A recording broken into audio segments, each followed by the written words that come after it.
I can't hear how loud my crying probably is, but I start to notice that one by one, the men start leaving. No. Because I'm like... Welcome to the Holy Mess podcast with Becca and Joy. You think you're a mess, and you're not alone. We talk about the things of life through the lens of faith, whether it's pop culture or the stuff that stressed us out this week. And we're going to find the holy moments in all of it. This week, we're talking about what made Joy cry at the gym, how to say no to fear in your life, and figure out that I might be a stalker. But first, our messy moment of the week. Joy, what's yours? Well, I'm trying to get back to the gym. Good for you. How's working out been going with you in this, COVID season? So I sometimes will turn on an exercise video and watch it. Wait, you don't do it? I don't do it.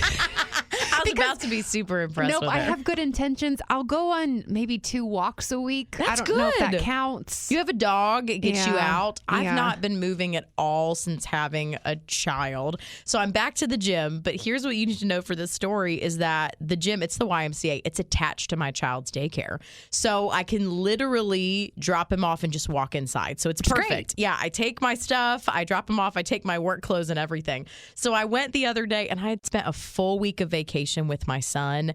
And if you are a working parent, it's just hard. Like I was used to being with him. And so I was really emotional dropping him off. And then I go in and I'm doing okay. I do my cardio and then I go up to the weight room and I realize there's a massive mirror. There's a massive window on the opposite side where the mirror is, and I can see my child playing on the playground. Why would they do that to you? I don't think they thought about it. So as I'm going to get my measly 8-pound weights, I was like, there's my baby.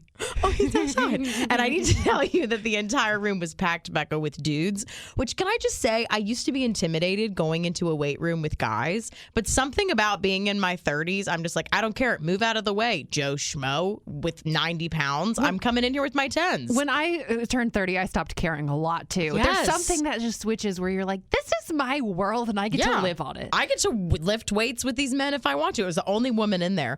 And so I am looking out the window, and I thought, this will be great. I'll get to see him having fun. And I see him, and there's a little girl who comes over to, play with him. And then she promptly leaves, and he's all alone. No. And before I know it, Becca, I start crying. You're crying right now. Sorry. When I think about my baby being alone. So I start weeping, over there by the window. And I was like, this isn't healthy. I have to stop watching him because all I want to do is go down and get him and just go home. But I had to come into work that day. And so I went to the other side of the room where I couldn't see. And I'm trying to just pump. I'm doing my biceps and I'm trying not. But I realized that I'm softly crying, and I have my AirPods in, so I can't hear how loud my crying probably is, but I start to notice that one by one, the men start leaving. No. Because I'm like, and I'm like, I'm pumping weights, and I was trying to get it under control, but then I looked in the mirror and I thought, this is feminine strength. I can cry and pump weights if I want to. And if you're upset, Chad, you can walk out because I have more room. Also, I think you unlocked a secret to the universe. If you are insecure about working out around guys, just start crying, watch them leave. You have the gym to yourself. No, truly, I had so much space and I was like, see you later. I guess you guys have a funny story to tell. And I was highly emotional and I kind of wanted to be like, dudes, my kids out there, because it's creepy to just watch kids and then cry. Yeah. But I just felt like that was too much info for them. So, Becca, what was your messy story of the week? Oh, mine is a little bit more serious than that. So my husband has a chronic illness. It's a very long story. Maybe we should do a whole podcast devoted to that at some point. But he was in the hospital this past week. One of his big issues is getting enough nutrition. And so he had to be put on TPN, which is IV nutrition. He's had it before. He's getting it again just to kind of get his body back to functional. He was 250 pounds before he got sick. No way. Before he went into the hospital last week, he was 125. He had lost so much weight. And there's something that I realized this hospitalization, and that's kind of been challenging me in my personal life, because you've had the friend, right, Joy, that is super skinny. They eat ice cream all day long and nothing happens. Yes. And then you look at a potato and you gain 5 pounds. So I used to be so annoyed when they'd complain about that because I'm like, that's not a real problem. I would trade places with you. Yes. But to watch my husband go through this very real struggle of, watching him step on the scale and just seeing the defeat on his face after he cannot gain weight. He's tried so hard, he can't gain weight. And it made me realize, okay, I need to give grace to a lot more people that complain about things that I just consider trivial or things that aren't in my world, so I don't understand them. That makes so much sense. At least try to come to a place where I'm like, okay, that's not my experience, but I see that you're upset about this, so I'm going to try to understand. Yeah, that's so powerful that you never know what someone might be dealing with, what health issues that makes them really want to gain weight or that they struggle with that keeps them so thin, and you don't really understand. So I'm sorry your husband's been walking that. Is he doing a little bit better? He is, yes. I think he's sleeping all day today because I've tried to text him and there's no response, so I literally think he's still asleep. That's good and for him. And we're recording this at like noon. But that's great. Okay. That's great. He needs it. He totally needs sleep. While we're talking about serious things, we always like to cover what we've learned in therapy. And Joy, you are in the hot seat this week. What have you picked up? Well, we're going to talk about fear because I'm really bad about it.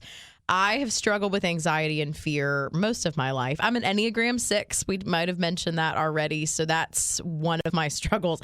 And we talk about it a lot, obviously, in therapy. And my counselor said a really powerful thing, that fear is not something to be figured out or processed through. Fear is something, if you are a believer and have a relationship with God, that should be put under your feet. And I've been thinking about that ever since, because I don't know how you are, Becca, but when I am struggling with fear, I tried to figure it out, navigate it. I pray about it, but I try to reason with it.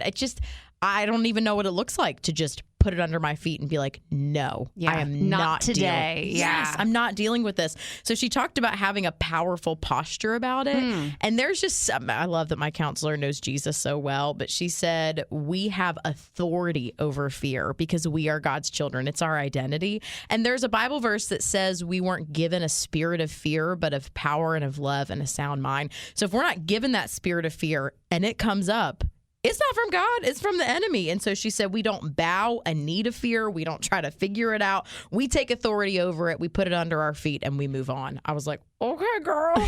Do you think that there's something powerful about taking a physical posture toward that? Because I'm thinking about, putting it under my feet. Sometimes my body language reflects how I'm feeling inside. Like I might be hunched over and frustrated because I'm anxious and I don't realize it until someone takes a picture or something. Yeah. So I wonder if even just that might be an exercise if you struggle with this, if you have a hard time putting fear under your feet, of being like, I'm going to stand up straight and tall. I'm going to put my hands on my hips because I know God has got this. Yeah. Fear, you are crushed today. Yeah, I love that. And it's changed the way that I pray about it too. Normally I'm just like, God, help me with this. I'm just so nervous about what might happen and this and that. That's how I pray. And I had a nightmare this week that was just really weird and random. And I woke up and I just kind of felt fearful going into the day, trying to figure out, what does it mean? Why did I dream that? And I, instead of living in that all day, I remembered what my counselor said, and I prayed this strong prayer of authority. And I just said, God, you've not given me a spirit of fear. Do not let fear be in this home. In Jesus' name, I'm just going to ask you to give me authority over it. And I refuse to be afraid. And I've never prayed like that before, but I was like, I'm not going to pray from a position of defeat. I'm going to pray from a position of conquering, because God's given us that. That's so powerful. I feel like those prayers are when I need to call someone else in, call someone off the bench and be like, hey, can you pray the powerful prayer for me, please? But my husband's a pastor. I do that all the time. But I mean, that's just such a powerful thing that you were able to do that on your own and be like, hey, I know that this isn't from you and I'm going to claim this in your name. Yeah, that's the power of having a third party speak into it. So as we always say, if you have entertained the idea of going to counseling or talking to somebody, go get your head right. We 100% advocate for that. So now it is time for our mess and bless of the week. Becca, what do you want to start with? Let's start with mess, and I'll do my mess. So this is going to seem like it's such a good thing, but it annoyed me when I read it. So they've done studies about, how you learn different languages. And for the longest time, they've been like, yeah, kids just learn languages easier. But they found out this week that's not necessarily true. That adults have the capability to learn just as well as kids. Don't tell me that. I know. See, it's frustrating because I have just made excuses for myself of being omnilingual and not knowing a second language. What language would you learn if you could learn it today? Okay, well, here's the thing. So I took this into action and I have been learning Deutsch, aka German. I downloaded the Duolingo app. You can choose any language, including Klingon, which isn't even a real language, but you can pick it if you want. Don't waste your time on that. So I've been learning German, Joy, and it's going really well. What do you mean it's going really well? Tell me a word. I can say, I am a woman, and, well, you're a woman, too. I am a woman, and you are a woman. Oh no! Now I forgot. You can never. do it. Don't put me in the spot. No, I'm just a beginner German. Maybe next week. You slayed it in English. She'll slay it in Deutsch next week. I'm so impressed. My husband does Duolingo every night. He's pretty fluent in Spanish. Really? And I always thought he had like a miraculous gift from God. You're telling me I could do it? See, I think so. And here's the thing: I took 4 years of Spanish. None of it stuck. I think maybe my mouth just isn't meant for Spanish. And so I tried just a different form. Apparently my mouth is meant for an angry sounding language. Deutsch. So I'm learning Deutsch. Get it, girl. That's so exciting. Okay, my mess of the week. Did you see the story about the hungry wedding photographer? No. Who deleted all of the photos of the bride and groom in front of them? The wedding photos? Yes, when they refused him dinner. Okay, so he's taking pictures. He's taking pictures the whole day. They get to the reception. He's like, may I have a plate? He's denied food, and he gets angry, and so he deletes all of their photos. My goodness. Which is so angry, and I should probably side with the photographer. I'm not going to. Dude, that was messed up. Okay, tell me, what was your situation with your photographer at your wedding? Do you remember if you fed them?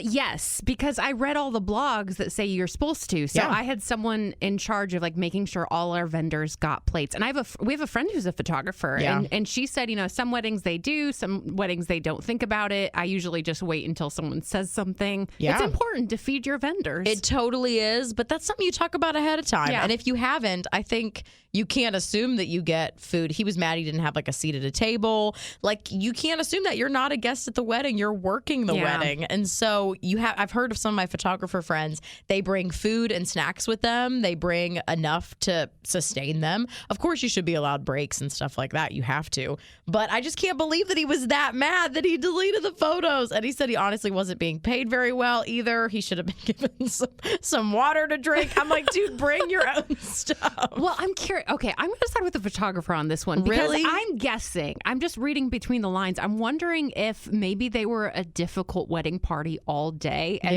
it could be. That part of the day is longer day than he expected, and he's hangry, and it just all piled up. And he's like, you know what? No photos for you. He said, with the heat, being hungry, and being annoyed at the circumstances, I deleted all the photos and said, I'm no longer your photographer anymore. My goodness. Holy mackerel. That's still an overreaction, but sure. I do wonder if there's more to this story. I bet it was not an overreaction because they probably were serving like filet mignon or something. I would do something mean for a filet mignon. I would. And on to our bless of the week. Did you see this? That Amazon is rolling out some new features, and one of them is you don't even have to know someone's address to send them a gift. Did you see this? Thrilled about this. All you have to know is their phone number, and then you can send them a gift. And then this is the best part. I thought it was their email. That's even better. Either way, either phone number or email address. They can look it up either way. Then Amazon will text them or email them and say, hey, you have this gift coming. And they can either say, yes, I want the gift, or no, I'd rather have a gift card instead. But it doesn't come back to you, the gift giver. Here's why I especially love this. I am an expert level address sleuther.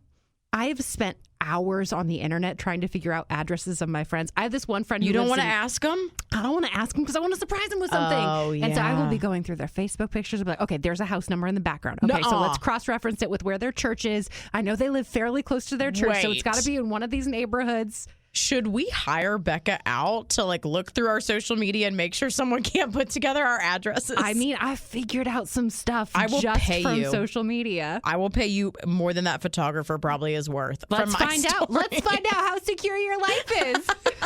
Girl, that's amazing. So now you don't have to do that. You can just put their phone number in.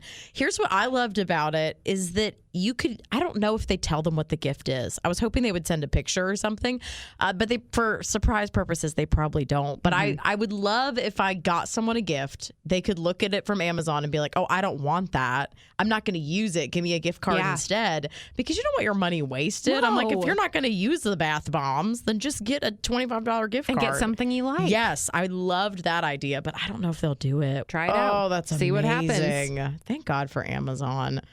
My bless of the week is a 2-year-old who made me want to cry. See if you can handle this. I'll tell you the backstory. She accidentally closed her fingers in a door. So of course, it's the worst. Crying, super upset. And her mom's been teaching her positive affirmations. And so she has her take a couple of deep breaths, and then this happens. I will get it. Say, I'm strong. I'm strong. Say, I'm beautiful. I'm faithful. Say, I'm loved. I love. Say, I'm worthy. I'm ready. You're beautiful. Thank you, Mom. You're welcome, baby. I love you. I love you, Mom. My favorite when she's like, I am beautiful. She's like, I'm falafel. Like, it's so cute. I'm falafel too. Her name is Briley, and it's just a feel-good moment. But I've been trying to teach my son affirmations, and he's 1.5. She's 2. I'm so impressed. Like, girls tend to be faster with language at that age. My son won't repeat anything after me, but every morning on the way to school, I go through like 5 affirmations with him, and the last one is, I can do hard things. And this morning, no, it was Monday, Becca, I did that with him. And of course, he's just like listening. And I hope that it's getting ingrained. And as I said it, I reminded myself, because I was about to go in for a outpatient foot surgery, which Becca knows because she recommended the place. And I was so nervous because it was going to be very painful. It hurt. And when I said, repeat after mommy, I can do hard things, it like struck me. And then I was like, Mommy can do hard things. Mommy can face this. Mommy's going to do a hard thing today. And it like actually worked. And so if you've never done affirmations, even for yourself, I went into the doctor's appointment in my head being like, Mommy can do hard things. Mommy can do hard things. I think this is the perfect way to end the podcast. On the spot, affirmations that you need today. I'll go first. Oh my goodness, yes. I will declare victory over my fear. Ooh, girl, that's so good. I will not let what others say determine my self-worth. That's good. Those are the only ones I got. Okay, those are your 2. But those are important ones for me in my life right now. Regardless of insecurity, this is a good body that God has made. Yes. And I can accomplish and handle the work in front of me, and I don't need to be intimidated by it. Thanks, God. Thanks so much for listening. If you got something out of this episode, would you consider sharing it with a friend and leaving us a review? For more holy-ish moments, you can follow us on Instagram at WayFM Afternoons or at Becca Aker. That's BEKAHEAKER, because I have obnoxious spellings of both of my names. And thank you so much for being a part of our messy family.